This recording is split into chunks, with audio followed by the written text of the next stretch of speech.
For those of you that don't know me, my name's Aimee. I was diagnosed with Hodgkin's lymphoma when I was 17, and yeah, it was the shock of my life.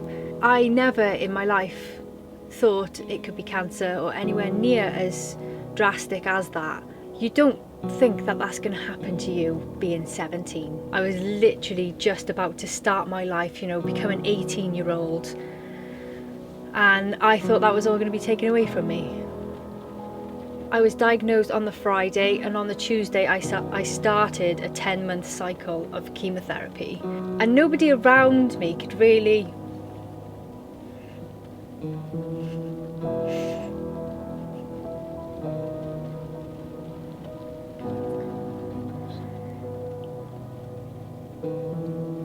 understand, because this is something, even though everybody's there, your family rushes to you from all over the world, everybody comes, your friends, your family, they support you like fully.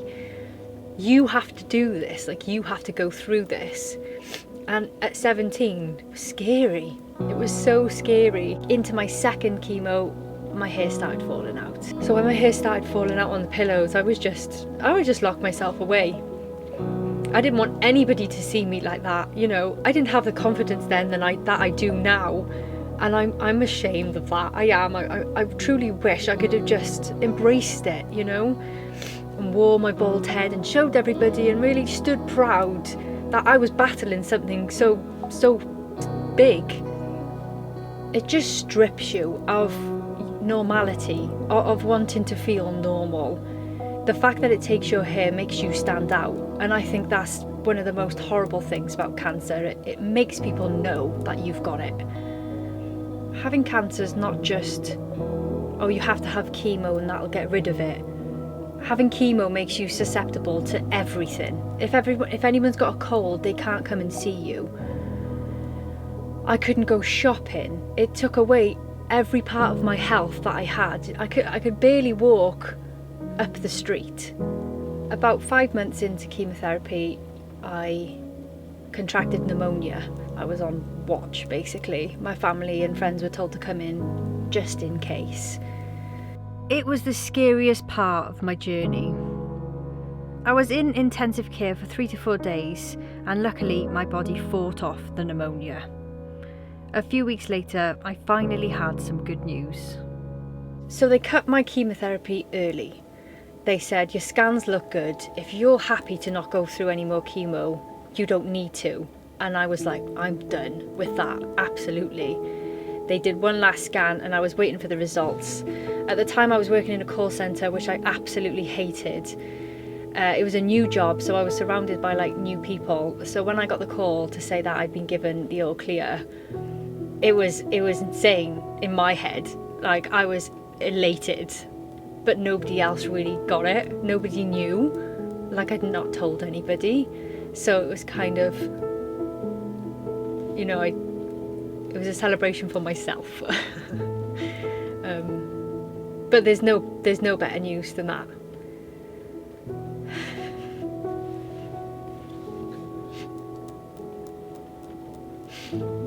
You just go through so much to get to that point. It's amazing, it's so good, it's the best thing ever, because you're given another life. You're given another chance to really live. So the 10th of the 10th marks my 12-year cancerversary, so I decided to book me and Craig a little surprise. What are you doing, fam? Van life tip 101. If you don't have a hairdryer, just lie by your diesel heater. Well, we did have a hairdryer, but it nearly blew the inverter, didn't it? Yeah. She's like, brrr! I'm like, I don't think you can use that, Craig. Get on the floor. Bought a little rose gold hairdryer and it didn't even work. Oh, fuming for you, babes. Absolutely fuming for you. Bonjour, madame.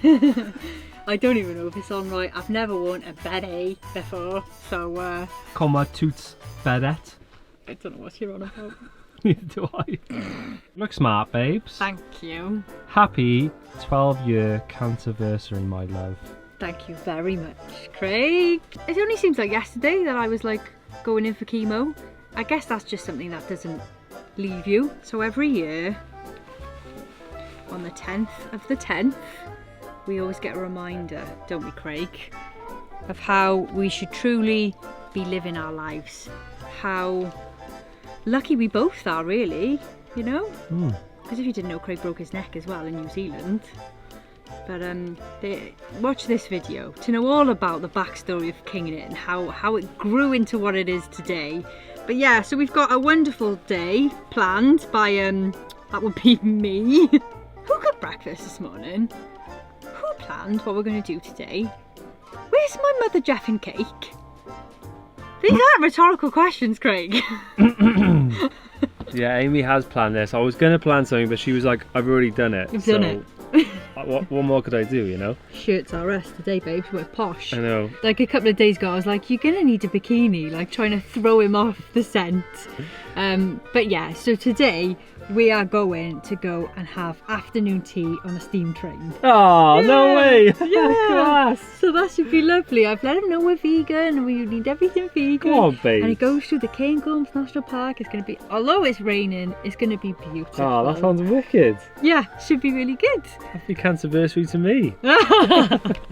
Every year that I have a Cancerversary roll round, I don't know, I get a bit funny now because it's been 12 years and I've been talking about it for 12 years. Sometimes I feel like people get annoyed at me or they're like, oh, here she goes again. But unless you've had cancer or you know somebody that's got cancer, you don't realise how big a part of their lives that is. And having all of the treatment and all of the bad things that go with that happen to your body, and then for someone to say it's gone, you've done it, is mighty. It really is amazing. So we've got our little afternoon tea. The gentleman showed us down. We've got our tea, have we? Well, no, we've got the ticket.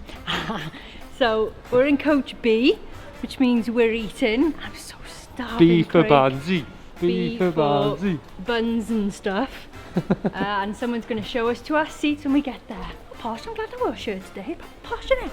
And a new coat that I got from the charity shop just across the way for £5.95 yesterday. Can I get a hell yeah? Hell yeah!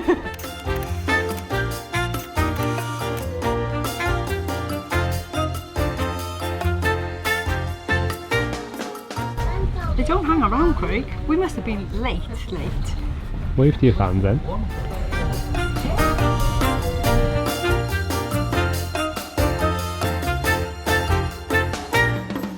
Okay, what have we got? Can you see that? Yeah, you can see it. So cool. So we got a little pot of coffee. Yeah. And we've ordered some cheese and cucumber sarnies. Oh, that sounds lush. I'll eat anything right now. If that's all they've got, I don't care.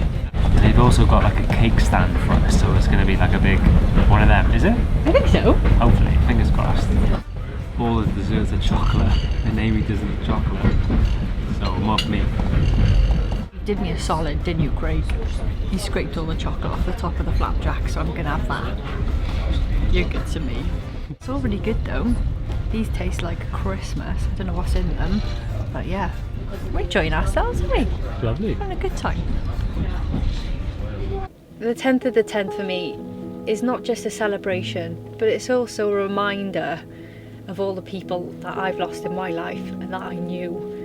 Because I've been part of so many charities and clubs and all things revolving around cancer. I've known so many people to go through it. I've made so many friends. So every time I get a text message from someone out of the blue saying we've lost so and so, or yeah, that's super tough. That's really tough, because everybody I know would be around my age, and nobody I know that's had cancer deserves it.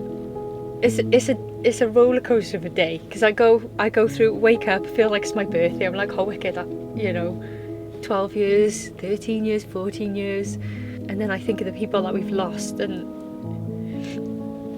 it's super difficult to accept that you're still here when they've lost their lives.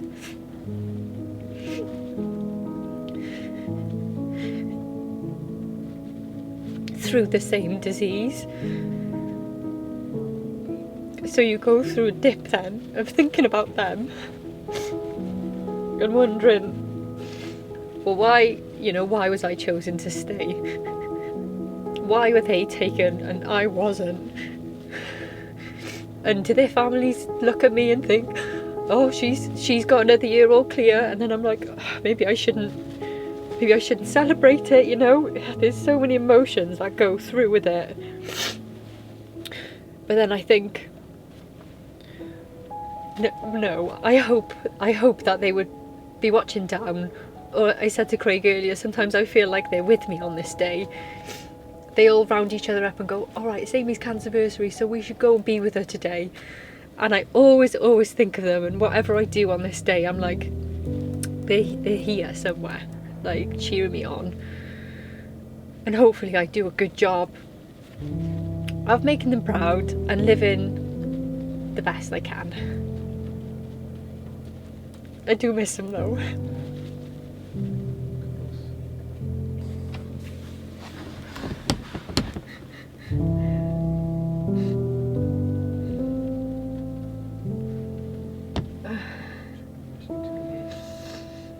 I have got so much to say for if somebody was going through cancer right now, especially if they're younger.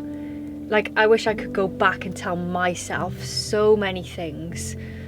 Like, don't worry about your hair. Show that bald head off to everybody that'll look, because you are a warrior. You are so brave to be going through this and fighting it, and always have a smile on your face if you can help it. I know it's super tough, but if you've got a positive mindset, if you think to yourself, I know I'm going to do this, I'm going to get through this no matter what it throws at me, you're going to get there, and you'll have a smoother, happier ride the whole way through. Nobody should be ashamed of having cancer at all. I know it's super hard when a friend or a family member has been diagnosed and some people just don't know what to say. A lot of people didn't know what to say to me, and I wouldn't know how to go around that, because I'd never spoken to anybody that had had cancer. And I'm sure I probably would have been in the same boat, but for me personally, talking about it was fine. That's what's going on in my life right now. If you were to go and see a friend, you'd be like, how's work? Because that's a big part of their life. Well, cancer was a big part of my life. So ask me how I'm doing. Ask me when I'm having scans. Ask me what's next in the treatment. How are you feeling? Is there anything I can get you? Ask if one day they might feel okay and you could take them somewhere. Take them to a spa or something where they didn't have to really do much physical exercise. Loves a spa, doesn't he? Loves a spa, me. But just don't exclude them from anything. Make them the pinnacle person you go to every day. Because you can't imagine what they're going through, and the support you could give someone is just 10 to none. If you've got cancer right now, don't be afraid. Just give it everything you've got. You've got this. You have to have it. There's no other choice, really. So if you can accept that and go at it, full force with everything you've got, you can only hope for the best outcome. So the train was lovely. We always try and do something. We do things all the time anyway, but I feel like, especially on the 10th of the 10th, we always try and do something really nice for ourselves, And I just want people to not wait until you've got a date to do that, Just do it anyway. Enjoy your life as much as you can, and make sure you've got the time to spend with your friends and family. You're not working too much, or you're not stressing out too much, and I just don't want people to have to wait until something bad happens for them to start living. I travel because it makes me feel great. It learns me things, not English. It just opens your eyes up to everybody. Different cultures, different ways of living. It makes you appreciate what you've got, even if it's the basic stuff. For me, I've always wanted to challenge myself and squeeze everything out of life. Whether it was driving a Fiat Panda to Russia with a group of friends, or driving a rickshaw through India, Another dream I had was to build a home with Craig so we could travel in it. And we're doing that now, and it's incredible. Kinging it means to rule your own world. That doesn't just mean to travel, it means to go out there and do the things you want to do. It could be a new job, it could be starting a new hobby, it could be to reach out to somebody that you haven't spoken to in a long time because you miss them. Life is way too short and way too precious. We started Kinging It because we wanted to break away from the 9 to 5. We did those jobs and we knew we wanted more out of life. So for the past 5 years we've made travel videos to inspire you guys to get out there and rule your own world. Craig is a madman and he always pushes me outside of my comfort zone. But one of the things I wanted to do was to swim in a loch in Scotland in October. We're on our way to a gorgeous green loch. And Aimee's got her bathers on underneath because she's going to test herself this week and she's going to go for a swim. This is a just-in-case towel. Just in case it takes my fancy, which it won't. I know it won't. I'll push you in. Can you just ask if I can put a podcast on? Why are you laughing at that? It's normal. Listen to the nature around you. Live your life, my friend. I've just had a sausage shani, Craig, which is currently stuck in my lung. We've only just started and nature sounds are going to be happening real soon. If you're stuck in a rut, if you're not happy where you are, if you've got a job and you just hate it. I actually left that job the day I found out I got the all clear. I just left. Find something you're going to love, stick to that, put your everything into it and all your hard work will pay off. Would you look at that? That's mad, that, isn't it? Crazy clear. So beautiful. Just dotted, just smacked in the mouth. Do you reckon someone sneezed and this is where it ended up? Legend has it that this loch is green because the fairies wash their clothes here. And I'm about to wash my bum here. I'm not. You gonna go in? I might do. Technically, I'm in. I'm already in, Craig. You're not getting away with that easily. Spoke to a Labrador over there, Misty. She'd already been in. She said a little bit of brain freeze. So it's getting late. We should go. What happened to testing yourself this week? Go. I did my makeup and I did my hair, Craig. I know this is like something that I wanted to do, but well, you won't lose me anyway. If I need the lifeguard, I wore this just in case I need the lifeguard. You know there's no lifeguard, yeah. And you can see me when I'm drowning. For those, obviously, everybody must know at home that I wear wigs. I do have my own hair. I just prefer to wear wigs. So Deborah's got to go. I don't want to get her wet. You look lush, babes. I'm sure I do. Got a lovely shaped head. Egg. Round egg. No, it's like a perfect oblong. Thank you. This is a really bad idea. What? Oh, it's not too bad.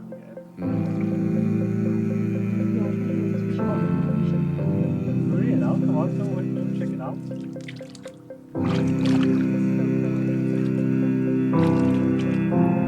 Starting something new or pushing yourself out of your comfort zone is always hard. And I know from past experience that things don't always go smoothly.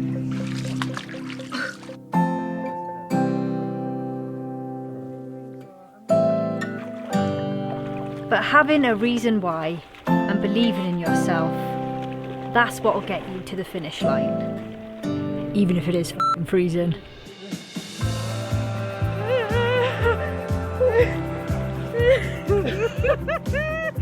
Woo!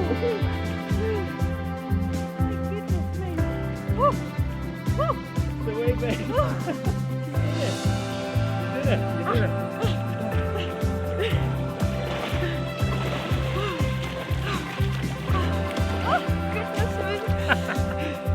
You gotta do it. Like they say you've got one life. Live it. Don't be doing that routinal thing that you do all the time and you hate it. Flip the script, try something else out. Because you never know where it might take you. How do you feel? you feel alive? Yeah. Yeah. Don't look it. Look it. Oi. That was wicked. Proper adrenaline rush. My toes, they're like burning. We were watching a video the other day. It was of a guy who had terminal cancer. They told him he had 2 years to live. Incredible guy. He had run so many marathons. He'd really like pushed his body through his treatment and done all of these incredible things. And he said he came across a quote which said, "We have 2 lives. The second begins when we realise we only have one." Which I thought was so powerful and so true. That quote really resonated with me. And I realised myself that I would never take away having cancer, because it's made me who I am today. And it was my wake-up call to realising that you've only got one life to live and you've got to do it. Don't wait for that bad thing to happen for you to have that wake-up call and think, right, now is the time to start living. Go and do it now. And just one more piece of advice. Don't take yourself too seriously.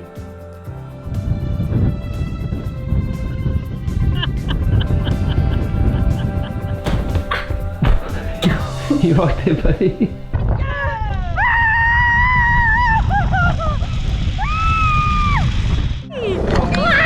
Sit down, okay?